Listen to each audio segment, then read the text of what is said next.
I te tīmatanga ko te kore, ko te pū, ko te weu, ko te more, ko te aka, ko te ahi, ko te aponga, ko te kuniti, ko te kunirahi, ko te pōpō, ko ngā uki hine wewe, ko te rangi, ko te tīmatanga mai o te ao marama. Ko te ao nui, ko te ao roa, ko te ao pōri, ko te ao pōtangtang, ko te ao petima, ko te ao peke, ko te ao hiru, ko te ao marama. Tēnā punga te kukune, te hihiri, te mana o te kakao, te mahara. Ko hoki e tiki tiki tāpiri wa te ko tangalo ka tāne mahuta. Ka puta ko te rā, ko ngā petu, ko te marama, ko ngā whauta, ko ngā rākau, ko te moana, ko ngā ika.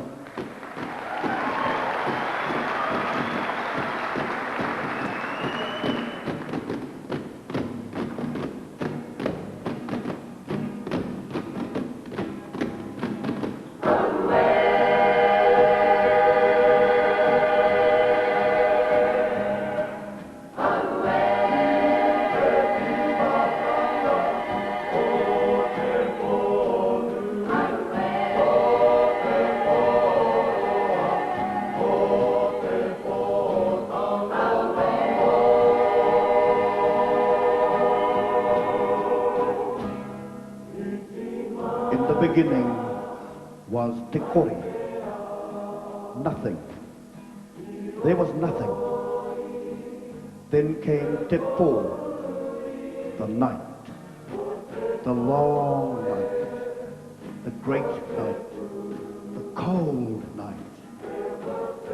And in the darkness, Ranginui and Papa lay together in a loving embrace from which all the gods emerged.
The darkness